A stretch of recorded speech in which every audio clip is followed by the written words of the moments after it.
ከቁርአንና ከመጽሐፍ ቅዱስ ቀድሞ የተጻፈው ማን ነበር? ምንድነው መጽሐፍ ቅዱስ? አይ ከቁርአንና ከመጽሐፍ ቅዱስ እኛ ከምንጠቀምበት ኦርቶዶክስ ኦር ደግሞ ክርስቲያን ብሎ የሚያምንበት መጽሐፍ ቅዱስ አለ። ሙስሊም ደግሞ ቅዱስ ቁርአን አለ። ማወዳደሩ ስህተት ምን እንደሆነ መልሱን አዳም አይደለም። ቀድሞ የተጻፈው ማን ነው? ቀድሞ የተጻፈ ምናምን አንዴ የምታወዳድረው ምንና ምንን የተሳሳተን ነገር ስታወዳድር መጀመሪያ ስህተቱ እዛ ላይ እንደሆነ መረዳት አለበት። ገብቶሃል አይደለ? ስለዚህ አዳም እያወዳደርክ ያለው ነገር ሊወዳደር የማይችል ነገር ነው እያልኩህ ነው ከመሰረቱ። ለምን ከተባለ ቁርአን ከአምላክ ዘንድ የመጣ ቃል ነው። መጽሐፍ ቅዱስ ግን ማንን እንዳጻፈውና እንዴት እንደተጻፈ እንኳን አታውቅም። ገብቶሃል አይደለ? እንዴት እንደተጻፈው ይታወቃል። ማን የጻፈው ንገረኝ። 40 ሰዎች በመንፈስ ተመርተው ጻፉ። ማን ይባላሉ ጻፈ? ቁርአን ደግሞ ከሰማይም ስለመውረዱ ከፈጣሪ ዘንድ ስለመውረዱ ማስረጃ ቃል በቃል ይናገራል። እነሆ ለተንዚሉ ረቢል ዓለሚን ነዘለ ቢሂ ሩሑል አሚን እኮ እኔ ልሰጥህ ነው ከአምላኬ ዘንድ በቀጥታ ለመውረዱ። ነብዩ የተናገሩት አለ። እሳቸው አይደለ የተናገሩት፣ ማድረስ ብቻ ነው የእሳቸው ንግግር አይደለም። ወኢነሁ ለተንዚሉ ረቢል ዓለሚን ነዘለ ቢሂ ሩሑል አሚን ዐላ ቀልቢከ ሊተኩነ ሚነል ሙንዚሪን። ይህ ቁርአን ከዓለማቱ ጌታ የተወረደ ነው ይላል። ነዘለ ቢሂ ሩሑል አሚን ታማኙ መንፈስ መልአኩ ገብርኤል ይዞት ወረደ ይለናል። ዐላ ቀልቢከ ሊተኩነ ሚነል ሙንዚሪን በልብህ ላይ ያወረደው ከአስፈራሪዎች ወይም ከነቢያቶች እንድትሆን ዘንድ ይላል። ቃል በቃል ከአምላካችን ዘንድ እንደመጣ ይናገራል። በሌላ ቦታ ላይ ምን ይላል? ዮሴፍ እየሰማሁ ነው። በጣም ትጅፋራ ቁርአን ከአምላካችሁ ዘንድ እንደመጣ ማስረጃ ምንድን ነው? እየነገርኩህ ነው። አንተ ደግሞ ከሌላ አልጠይቀህም። ልክ እንዳንተ እንደኔ እንደመለስኩት በመጽሐፍ ቅዱስ ከራሱ ሉቃስ ከየት አምጥቶ እንደጻፈው ንገረን። ይህን መጽሐፍ ሉቃስ በወቅቱ ነበር ራሱ የጻፈው።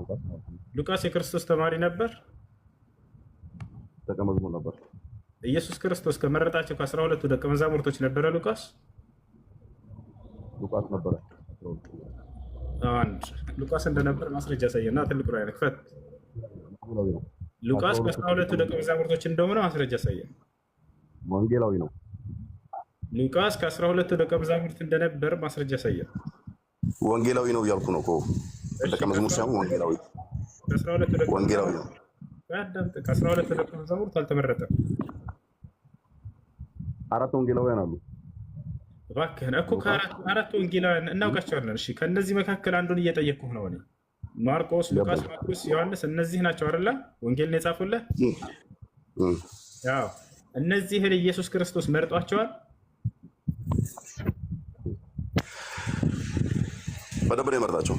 በጣም ጥሩ። ማርቆስን እና ሉቃስን ኢየሱስ እንደመረጣቸው ማስረጃ ሳይገኝ አሁን ከመጽሐፍ ቅዱስ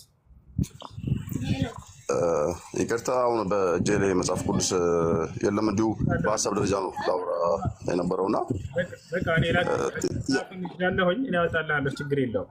ማስረጃውን ታውቀዋለህ። የት እንደሚገኙ ራሱ የመረጣቸው 12 ገባኝ። ጻፈን ራሱ ማን እንደጻፈው ጭራሽ ክርስቶስ ያልመረጣቸው አካሎች የሆኑ ግለሰቦች ተነስተው የጻፉትን መጽሐፍ እዚህ ከቁርአን ጋር ለማወዳደር የማይሆን ስህተት ነው እያልኩ ጥያቄ መልስልኝ። ቆይ ጥያቄ መልስልኝ እንደሆነ ታዲያ አንተ አሁን ከመጽሐፍ ቅዱስ ቁርአን ይቀድማል እያልከኝ ነው አይደል? ቁርአን ይቀድማል። ቁርአን ቀድሞ ነው የተጻፈው ከመጽሐፍ ቅዱስ?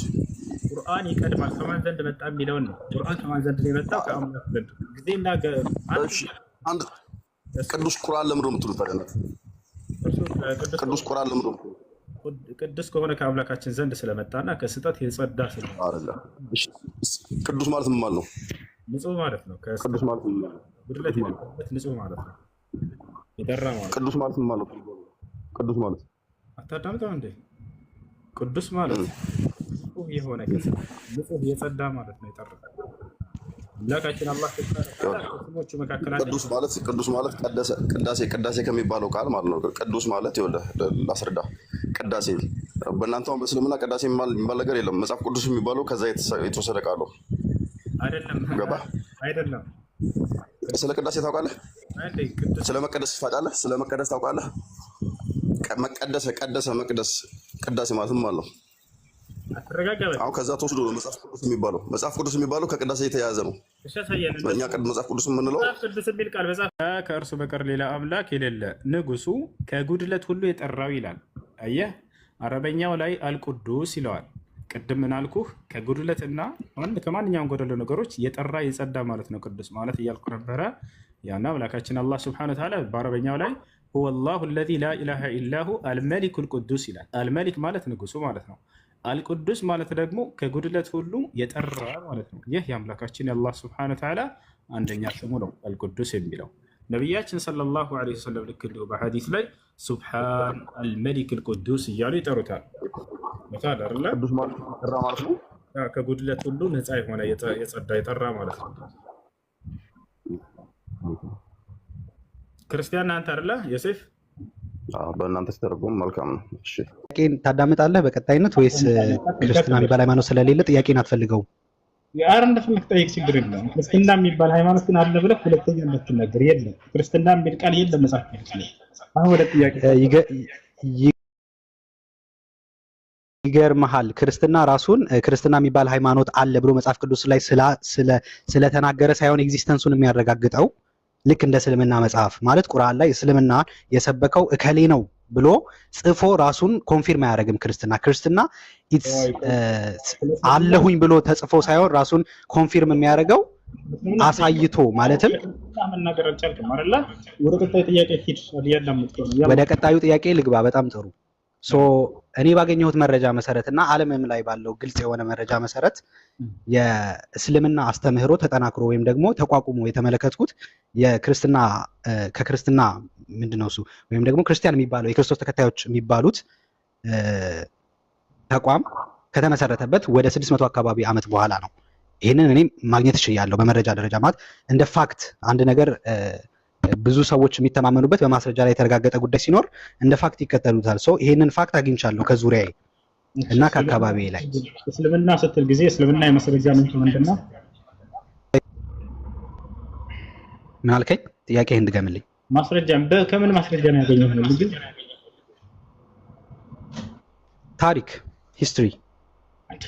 ሃይማኖት በታሪክ ይለካል። ምን ታሪክ ማን የጻፈው? ሃይማኖትህ በታሪክ ውስጥ ያልፋል። በታሪክ ይለካል ሳይሆን ሃይማኖት በታሪክ ውስጥ ያልፋል። ማን የጻፈው? የሃይማኖት ታሪክ አለ። ይሄን ታሪክ ማን የጻፈልህ?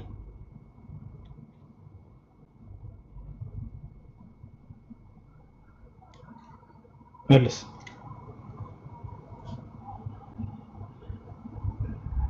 ናቲ ማን የጻፈልህ? ይሄን ታሪክ ማን የጻፈልህ? ያንተን ታሪክ ማን የጻፈው? የእስልምናህን ታሪክ። አሁን መልሱን መልስ። ከሌለ የዛኔ እኔን ስትጠይቀኝ እመልስልሃለሁ። ታሪኩን ማን የጻፈልህ?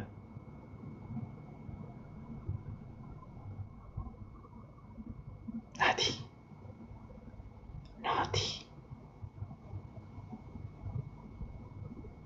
ወይኔ ክርስቲያኖች ያሳዝናል ወላሂ። ናቲ አሎ፣ ማስረጃ ምንድነው? ታሪክ ናቲ የጌታ ያሳዝናላችሁ። ክርስቲያን ወደ 3 ቢሊዮን ክርስቲያን አለ አለ። ክርስትና የሚል ሃይማኖት አለ ወይ? የለም መጽሐፉ ላይ ግን ክርስቲያኖች አሉ።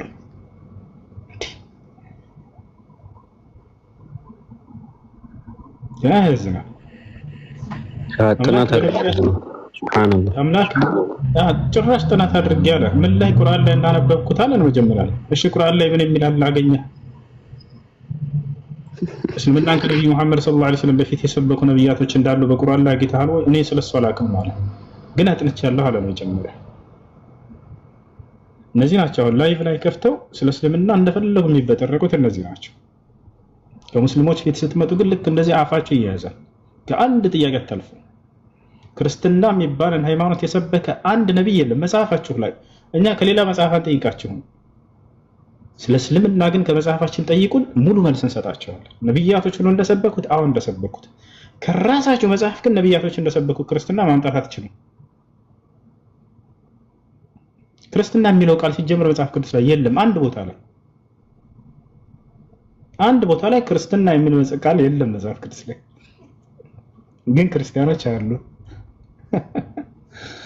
እሺ ጥያቄ ሰላም አለይኩም ወራህመቱላሂ ወበረካቱ። እንደምን አመሻችሁ። ሁላችሁም እንደምታውቁት ወንድማችን ኡስታዝ ሁሱ አይኑን አሞታል። ትናንትና ፌስቡክ ላይ የወንድማችን የኡስታዝ ሁሱ የአይን ህመም ምክንያቱ መንስኤውና መፍትሄው ተፖስቶ አንብቤያለሁኝ። ምናልባት ወንድማችን ኡስታዝ ሁሱ ያንን ጽሁፍ ካላነበበው ወይም በወንድማችን ኡስታዝ ሁሱ ህመም የተደናገጣችሁ እህት ወንድሞች ካላችሁ ለእናንተ ነው ይህን ቪዲዮ የሰራሁት።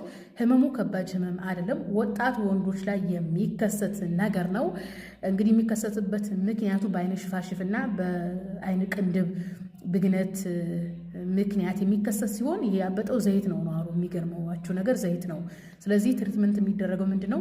የሞቀ ውሃ ውስጥ ፎጣ ታደርጉና ያንን የሞቀውን ፎጣ እዚህ ያበጠው ላይ በመያዝ ጫን ጫን በማድረግ ዘይቱ እንዲሰራጭ በተለያየ ቦታ እንዲሰራጭ ማድረግ ነው መፍትሄው ተብሏል። አጋጣሚ ዛሬ ደግሞ ላይውን ፌስቡክ ላይ ፖስት ዋየው ኢየሱ ማበጥ ጀምሯል። ቆይቷል።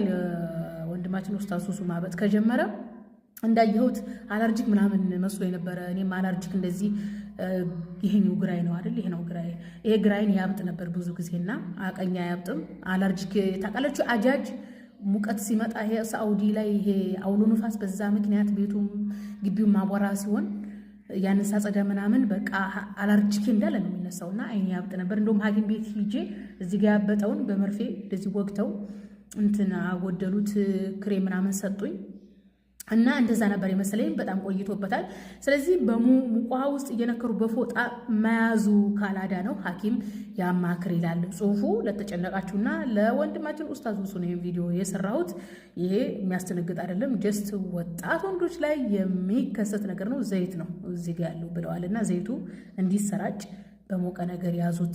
በቀን በጣም በተደጋጋሚ ነው እንደዛ የሚደረገው። ጠዋት ነካ ማታ ነካ ሳይሆን በተደጋጋሚ በጨርቅ በሞቀ ጨርቅ በመያዝ ዘይቱ እንዲሰራጭ ማድረግ ይችላል ተብሏል። እንግዲህ ማትሽ ወንሽር አላህ ያድናችሁ ነው የምለው።